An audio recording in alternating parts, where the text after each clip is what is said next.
Pernahkah kalian memikirkan mengapa banyak anak pintar yang nggak jadi apa-apa? Tentu saja kita perlu mengkajinya, dan ketika saya melihat, oh ternyata ini yang kurang. Mungkin kurang bermain, mungkin kurang meregulasi diri, mungkin ketika sekolah dia langsung sekolah pada pendidikan yang sangat formal, langsung belajar membaca, menulis, dan mengenal rumus-rumus dan lain sebagainya. Padahal ada proses panjang seorang anak untuk belajar sehingga kemudian dia bisa menjadi seorang tokoh yang hebat di dunia ini. Bandingannya begini loh, coba lihat sekolah kita dibandingkan dengan sekolah-sekolah di negara lain. Di negara lain itu sekolah banyak mainnya. Kenapa sih di kita terlalu serius sekolah sehingga kemudian anak tidak naik kelas, anak tidak bisa berprestasi, lalu ketinggalan deh. Kenapa begitu?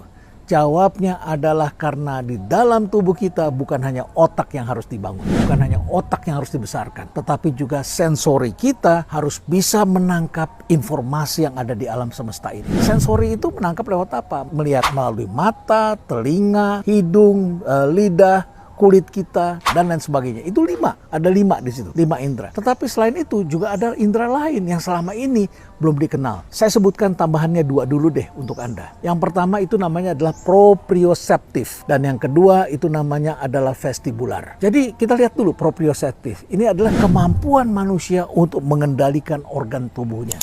Sehingga kalau dia berjalan di dalam gelap, dia bisa kontrol dirinya, tidak nabrak tembok. Dia bisa tuh bergerak sesuai dengan iramanya begitu ya. Jadi itu adalah proprioseptif, mengendalikan dalam ruang. Jadi kalau jalan tidak nabrak orang, tidak nyenggol orang, dia tahu di mana dia harus bergerak. Dan juga ketika menulis, dia juga punya tekanan. Tekanannya itu seperti apa? Jangan terlalu keras, jangan terlalu lembut. Kalau terlalu keras ya bisa merusak kertas. Kalau terlalu lembut, katakanlah tidak terbaca. Jadi ini bagaimana kita mengendalikan tekanan sehingga kemudian juga ketika dalam sehari-hari kita tidak mendorong orang sembarangan dan lain sebagainya. Ini tentu menyebalkan. Pinter tapi kalau nggak bisa mengendalikan dirinya ya tidak jadi apa-apa kan. Lalu kemudian vestibular.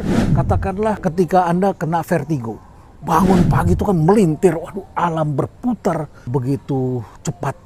Dan kita kaget sekali. Dan ketika datang ke dokter diberitahu adanya di dalam gendang telinga. Di dalam itu, itulah yang mengatur keseimbangan. Anak-anak pun harus berjalan seimbang. Jangan jalan nabrak-nabrak, nggak seimbang, nggak tegak, miring.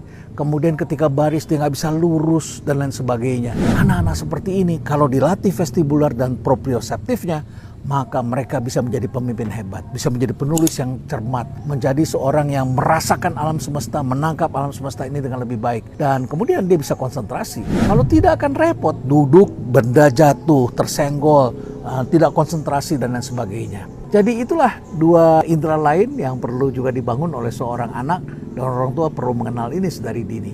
Bagaimana menurut pendapat kalian? Stay relevant.